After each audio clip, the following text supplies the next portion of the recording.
Zvočniki donijo, mladi norijo. Tako bi lahko opisali tipično zabavo.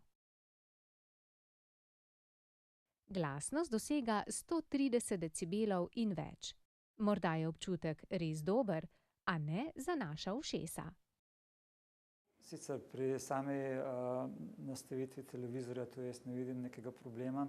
Je pa siguren problem pri mladini s temi MP3 predvajalci glasbe, ne.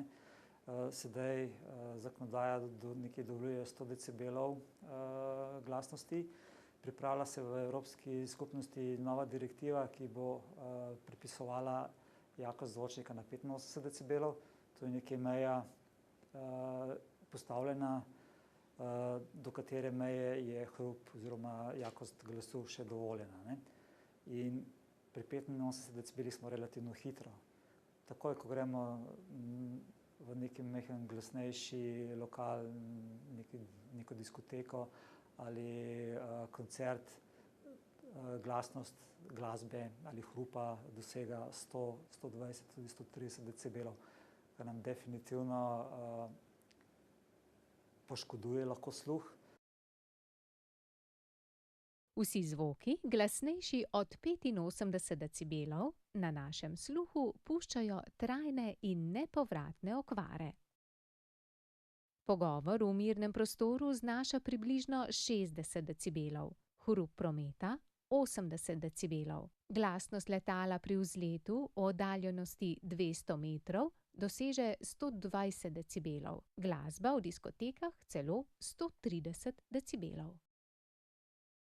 Se to mladi opazijo, ko pridejo iz koncerta, jim šumi po ušesih, ne. In naslednji dan pač tega šumenja ni več. Ko ponovijo petkrat izgine, šestič pa ne izgine več in tinitus obstaja do konca življenja, ne. In to je prvi tak znak oziroma prvi resni problem, ko ga tudi mladi občutijo, ne.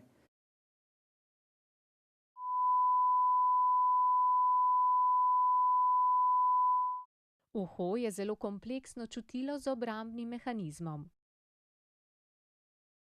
V primeru preglasnega zvoka oziroma zvočnega pritiska se bobnič razteza in tako zmanjša moč zvoka za približno 20 decibelov.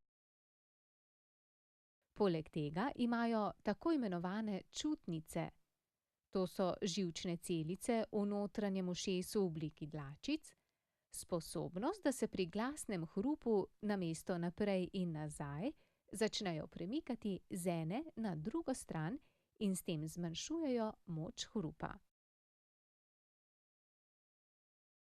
Vendar se ob pogosti in dolgotrajni izpostavljenosti hrupu čutnice zlomijo, zredčijo in oslabijo, kar pripelje do postopne in trajne okvare sluha.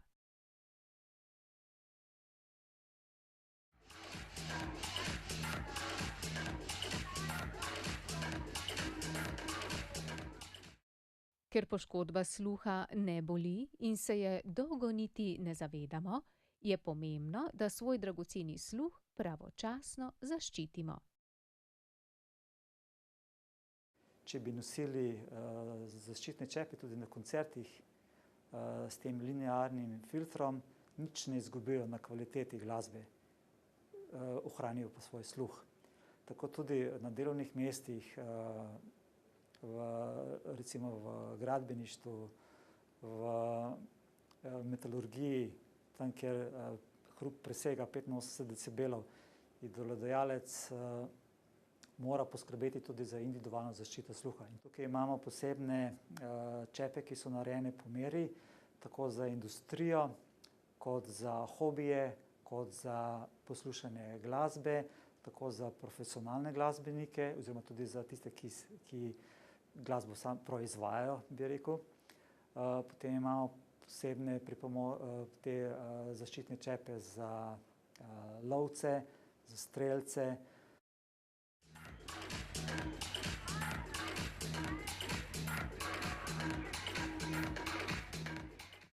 Nenaden močan pok, na primer pok petarde, strel puške ali granate, nam lahko povzroči bolečino, zvonjenje v ušesu ali celo poškodbo srednjega ušesa, kot so raztrganine bobniča, prekinitve verige slušnih koščic, krvavitve, pa tudi okvare ravnotežja.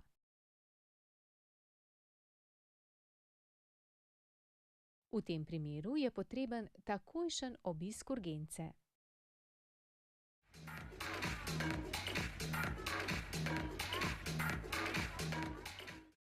Izdelke za zaščito sluha najdete pri specializiranih ponudnikih, kjer lahko preverite tudi svoj sluh.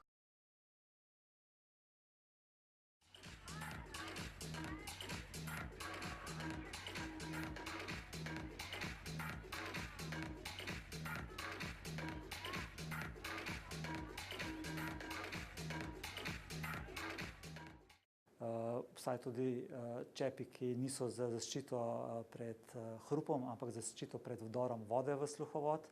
Kot vemo, imajo mnogi ljudje problem z perforacijo bobniča. Naš produkt se imenuje Aquastop, pomeni, da poseben čep, ki je narejen po meri, da preprečuje vstop vode v sam sluhovod oziroma naprej proti srednjemu ušesu.